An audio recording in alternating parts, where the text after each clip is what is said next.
en que voy a necesariamente incurrir por cuanto el tema que me toca exponer tiene muchas remisiones, sobre todo al derecho constitucional y al derecho civil. Así que quisiera solicitar a los colegas de la especialidad, por favor, no iniciar en su momento, porque lamentablemente este es un tema absolutamente multidisciplinario y que se dará cuenta que nos afecta a todos, literalmente a todos los que estamos acá, por cuanto se va a referir o se refiere en forma bastante precisa a cómo tenemos que ejercer la profesión de aquí en adelante.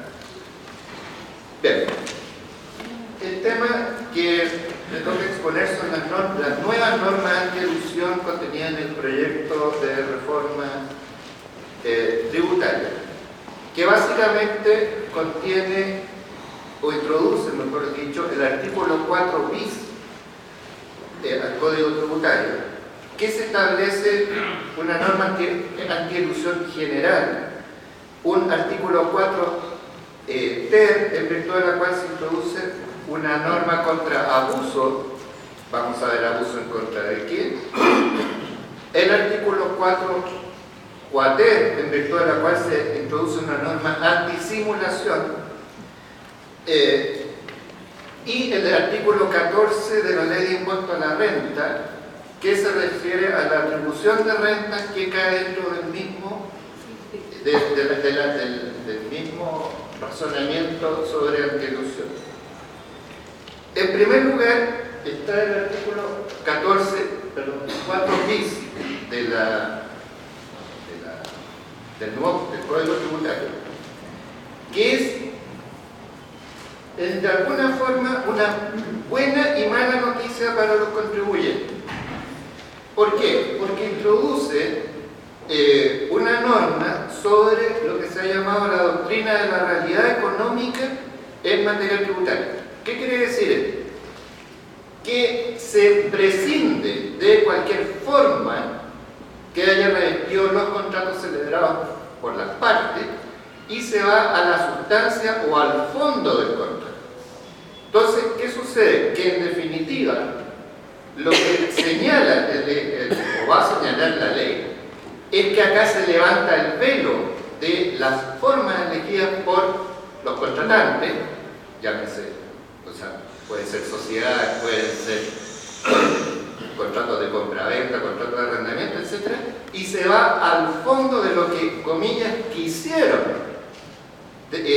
regular los contratantes.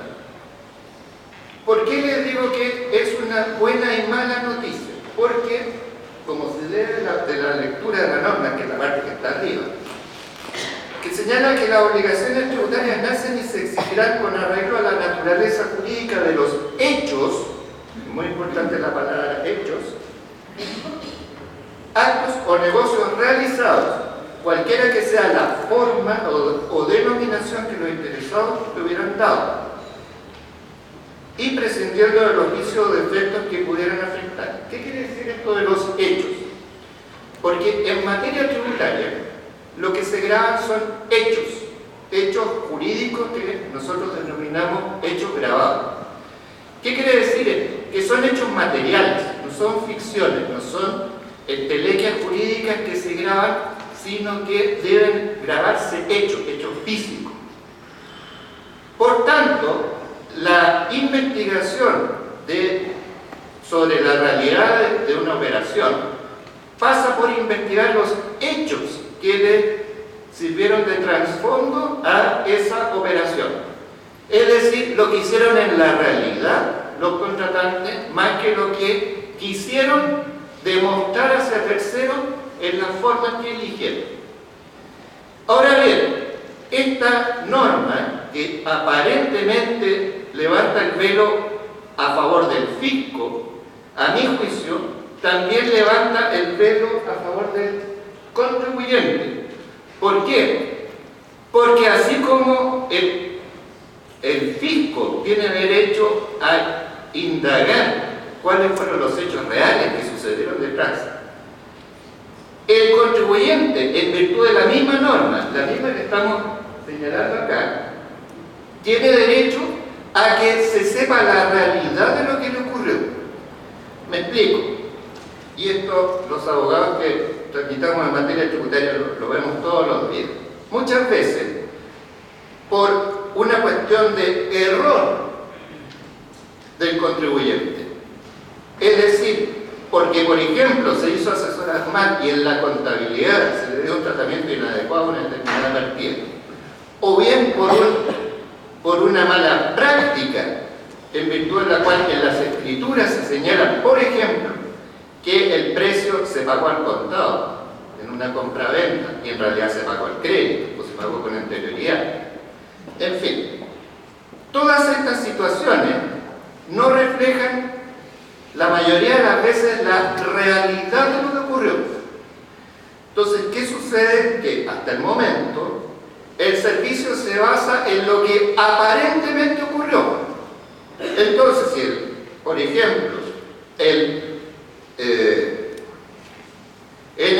la escritura de compra-venta se dice que se pagó al contado el precio, el servicio le dice, oiga, es que usted no me puede probar que las cosas ocurrieron de otra forma porque usted lo dijo en una escritura pública y por tanto lo que se dice en una escritura pública usted no lo puede modificar de acuerdo a la norma del Código Civil. Bueno, ¿cuál es la buena noticia? Que acá el levantamiento del velo opera para ambos lados. Es decir, si el servicio puede averiguar cuál es la realidad que hay detrás de un contrato en virtud del cual hubo simulación, o bien hubo abuso, o bien hubo fraude a la ley, ¿verdad? El contribuyente, basándonos en la misma norma, puede decir, pero a mí también me sirve, porque lo que dije en la contabilidad no ocurrió en la realidad, lo que dije en el documento no ocurrió en la realidad, sino que fue una ficción, que aquí acordamos las partes, o bien las cosas no ocurrieron como se supone que ocurrieron porque así lo formalizaron. Entonces, ¿qué sucede? Que en definitiva es una norma que yo creo que una de las pocas buenas noticias de la reforma que se levanta el velo para ambos lados. Esta norma viene a reflejar o a recoger una antigua doctrina que venía del principio del siglo XX, que es el de la interpretación de la ley tributaria conforme a la realidad económica, en virtud de la cual correctamente se prescinde de las formas y lo que señala es que hay que interpretar los hechos como ocurrieron, no como dicen la contabilidad o la escritura que ocurrió. Por tanto, en este punto se aparta de las normas civilistas, en virtud de las cuales es muy lógico y necesario que se establezcan ficciones, porque afectan a ambas partes, y si no le afectan a terceros pueden acordar lo que ellos quieran. Sino que acá lo que se establece es, en definitiva, despejemos cualquier forma y entremos a ver lo que ocurrió en la realidad. ¿Cuáles son las consecuencias lógicas de esta doctrina? Primero, que lo primero que hay que averiguar es cuál fue el objetivo de la ley, es decir, lo que la ley quiso grabar. Segundo, cuál era la significación económica de los hechos que ocurrieron. Y tercero, lo más importante y lo que vengo sosteniendo es que hay que averiguar cómo ocurrieron los hechos en la realidad. Y como la cosa se trata de una cuestión de averiguar la existencia de un hecho, ustedes saben que los hechos jurídicos se pueden probar de cualquier forma y no existen las limitaciones típicas del derecho civil. Por tanto, las típicas objeciones del Servicio de Impuestos Internos, que todo el parte no puede alegar algo en contra de lo que dijo en una escritura pública, etcétera, etcétera, o en la contabilidad, acá se desvanecen y le abre la posibilidad al contribuyente de que pueda probar que los hechos en la realidad ocurrieron de una forma distinta que lo que se dijeron en los instrumentos, básicamente en la escritura pública o en la contabilidad. ¿Cuáles son las consecuencias de la doctrina de la realidad económica? Esto no lo digo yo, sino que esto lo dicen los autores.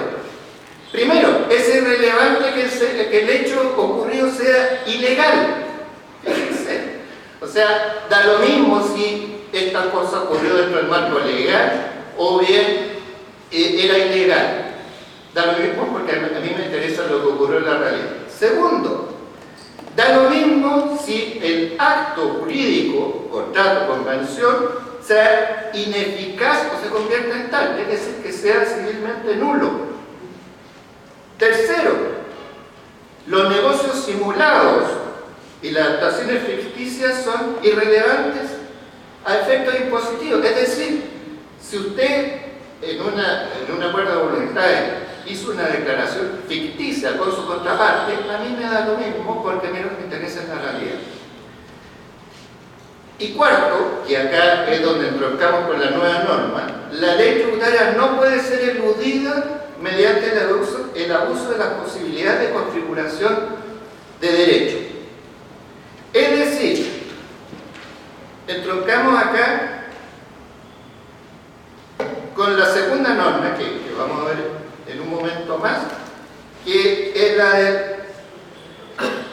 del artículo, el nuevo artículo 4 ter que se introduce en virtud de la reforma. Ahora bien, establecido que la realidad económica es lo que manda, hay que señalar que esto, que puede parecer bastante ilegal o inconstitucional o extraño, no es un invento propio nuestro, sino que hace rato que lo vienen recogiendo otras legislaciones. Por ejemplo, la Ley General Española, la Ley General Tributaria, que da exactamente la misma norma genérica, que después vamos a ver cómo lo especifica, en virtud de la cual, y en una redacción casi idéntica al 4 bis nuevo, dice que la obligación tributaria se exigirá con arreglo a la naturaleza jurídica del hecho, acto o negocio realizado, cualquiera que sea la forma o denominación que los interesados le hubieran dado y prescindiendo de los defectos que pudieran afectar a su realidad.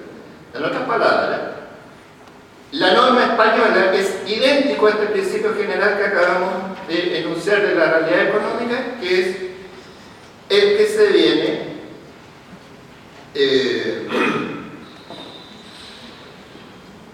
plasmando desde hace tiempo en la legislación internacional.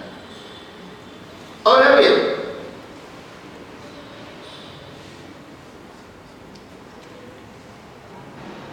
dicho esto, principio general de levantamiento del velo para cualquiera de las dos partes, tenemos que señalar que en la reforma se introducen normas sobre, comillas, abuso de un derecho, paréntesis, o fraude a la ley, y en el artículo 4 quater se establecen normas sobre simulación de materiales tributarios y las normas obviamente para evitarlas y para descubrirlas. En forma muy sencilla, para que nos entendamos, quiero empezar por el tema sobre el abuso del derecho y el fraude a la ley. En el abuso del derecho, esto lo dice Cuello, no lo dice un tributarista, en definitiva hay una sola norma de la cual yo abuso. Es decir, le saco el jugo en su expresión máxima. Y, en definitiva, como yo abuso, me estoy saliendo de alguna forma del destino principal de lo que se quiso regular en la norma. En la figura del abuso, en general hay una sola norma que es la incumbente. En cambio, en el fraude a la ley, hay dos normas en virtud de las cuales que participan. Uno, es una norma que naturalmente no debería ser utilizada en un cierto caso, pero de alguna forma se la tergiversa, se la tuerce, de manera que pueda ser utilizada en reemplazo de una segunda norma. Es decir, reitero, estamos todavía en el plano del análisis netamente civil.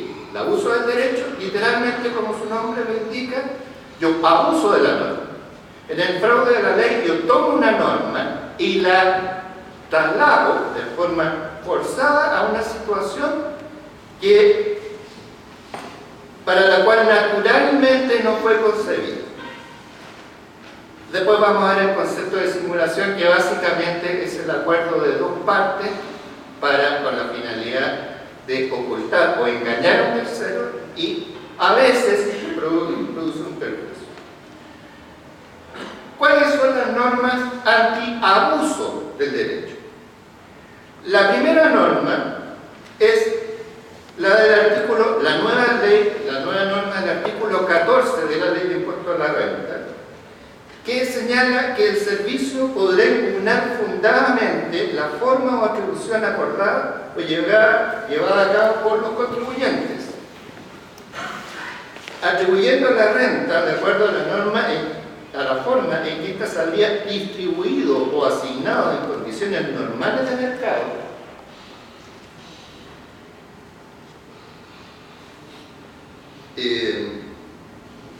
es decir, en la forma que hayan o habrían acordado o obtenido partes independientes en condiciones y circunstancias comparables, considerando, por ejemplo, las funciones o actividades efectivamente asumidas o llevadas a cabo por los socios en el desarrollo del giro de la sociedad u otros elementos del juicio. ¿Qué quiere decir esta larga norma? Que, como ya lo decía Marcos, como ahora va a existir o debería existir o se pretende imponer el sistema de normas atribuidas, lo que dice el legislador es, primero, vean ustedes cómo reparten la utilidad. Es decir, los socios son plenamente libres para repartir las utilidades como quieren. Bien, pero si llegan a establecer cómo reparten las utilidades, entre paréntesis, y consecuencialmente llevan las platas a su global complementario, automáticamente, yo tengo la facultad de entrar a revisar si esas normas, si la forma en que se atribuyeron las utilidades son, comillas, las normales de condiciones de mercado. Entonces, ¿qué entro a preguntarme? Si hay algún viso de que en el mercado se pudieran pagar o distribuir las utilidades de acuerdo a una forma razonable. Entonces, salvo averiguar cómo distribuyen normalmente el mercado las utilidades, por ejemplo, en caso de sociedades, o bien